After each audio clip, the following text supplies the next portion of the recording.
जय हिंद। पिछले वाले वीडियो में कहा गया था हम लोग 4 चैप्टर साइंस का देख लिए, ठीक है ना। आज हम लोग चैप्टर देखेंगे यहाँ पे 12 चैप्टर जो कि मैथ का है, 8 क्लास की मैथ, जो कि 12 चैप्टर यहाँ पे ठोस आकृतियों का चित्रण, इसमें सिर्फ सॉलिड फिगर के बारे में पढ़ना है, ठीक है ना। और इससे रिलेटेड क्वेश्चन आएगा जिसको हम लोग को बनाना है, ठीक है। तो इसका पहले हम लोग देखेंगे फिगर। तो फिगर कितने प्रकार के होते हैं? 2 टाइप के होते हैं, ठीक है ना। फिगर 2 प्रकार के होते हैं, एक यहाँ पे होता है 2D, एक होता है 3D। तो आखिर 2D किसे कहते हैं, 3D किसे? जैसे यहाँ बता दिया है कि 2D मतलब 2 डायमेंशनल शेप्स, यानी 2D यानी द्विगुणीय आकृति, 3D का मतलब त्रिगुणीय आकृति, ठीक है ना।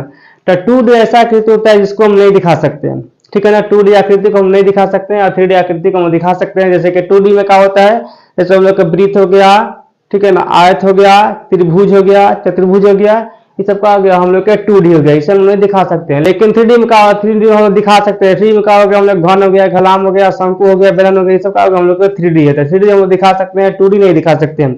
इसमें मेन अंतर ये होता है कि इसमें 2 विमाएं होती है, ठीक है ना। होती है इसमें 3 विमाएं होती है। इसमें लंबाई चौड़ाई होता है और इसमें लंबाई चौड़ाई ऊंचाई तीनों होता है, ठीक है ना। तो याद रखना 2D में लंबाई चौड़ाई, इसमें लंबाई चौड़ाई ऊंचाई तीनों होता है, ठीक है ना, ठीक है ना। यहाँ पर तो इसे 2D बोलते हैं, इसे 3D बोलते हैं, ठीक है। नेक्स्ट यहाँ पर 2D। तो 2D का एग्जांपल यहाँ बता दिए कि 2D का होता है, यहाँ पे ये वृत्त हो गया, ये आयत हो गया, ये कोण हो गया, ये त्रिभुज हो गया, ठीक है ना। जैसे यहाँ पर इसको हम लोग क्या बोलेंगे, वृत्त बोलेंगे, इसको ये हम लोग का हो गया आयत हो गया, और ये कोण हो गया, और यहाँ पर ये त्रिभुज हो गया, ठीक है। तो हम लोग कौन सा हो गया, ये हम लोग हो गया 2D आकृति, ठीक है। 3D का मतलब क्या होता है, इसमें तीन विमाएं होती है, इसे हम नहीं दिखा सकते हैं, इसे हम लोग दिखा सकते हैं, ठीक है ना। चूंकि 3D है तो इसमें क्या होता है, ये हम लोग के घन हो गया, ये हम लोग का हो गया घनाभ हो गया, ठीक है, घन घनाभ हो गया, ठीक है। तो यहाँ पे ये 3D हो गया, ये भी आप लोग को समझ में आ गया, वो 2D और ये 3D, ठीक है। नेक्स्ट यहाँ पे इसका आयलर सूत्र। तो आयलर सूत्र जो यहाँ पे है, तो यहाँ पे फलक प्लस शीर्ष माइनस किनारा बराबर 2, ये कहा लिखा हुआ, यानी f प्लस बी माइनस सी बराबर 2, ये आयलर सूत्र, इसको याद करना पड़ेगा। आखिर में ये कहाँ से आया है, तो ये घन और घनाभ से रिलेटेड है, ठीक है ना। क्योंकि इसे ठोस आकृति में ही पढ़ना है, ठीक है ना। इसे घनाभ में क्या होता है, घनाभ या घम ये दोनों सेम होता है। जितना इसमें होता है फलक उतना इसमें भी होता है, जितना कोण इसमें होता है उतना इसमें भी होता है, शीर्ष जितना होता है उतना शीर्ष इसमें भी होता है, ठीक है ना। तो देखेंगे आप इसमें दोनों में होता है, ठीक है ना। इसका VERTICES यानी TICES वर्टिस में क्या होता है, शीर्ष। इसका शीर्ष कितना होता है, 8 गो होता है। तो जितना शीर्ष इसमें होता है उतना ही शीर्ष इसमें होता है, ठीक है ना।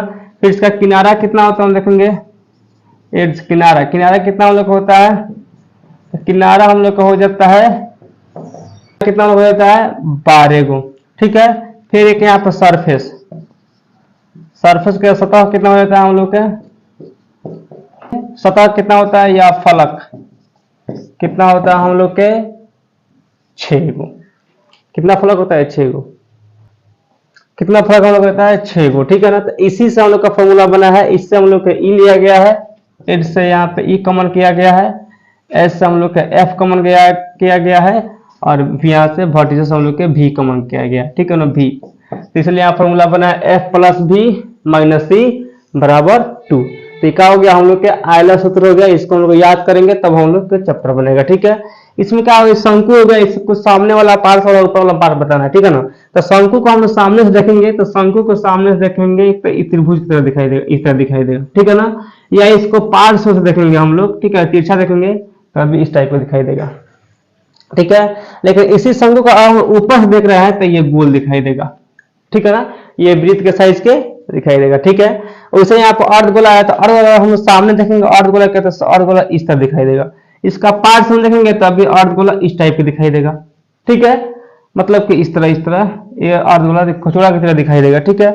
अगर इसका अर्धगोला के ऊपर से ध्यान दे रहे हैं तो ऊपर से ये सर्कल की तरह दिखाई देगा, ठीक है। तो हम लोग का यही मतलब कि चैप्टर में मोटा मोटी यही चीज जानना है, ठीक है ना। और आयलर सूत्र की सहायता से कुछ क्वेश्चन आएगा जो कि बनाना है, और कुछ में जो दिएगा शेप हम लोग के उसमें बता देना है कौन सा ऊपरी भाग है, कौन सा पार्श्व भाग है, कौन सा सामने वाला भाग है, ठीक है। तो इसी से लेकर आज के वीडियो यहाँ पे इसी पे समाप्त रहेगा। चूंकि यहाँ पे आज के लेक्चर यहीं पे खत्म है, कल से पढ़ाएंगे चैप्टर। आज के लिए क्लास, जय हिंद।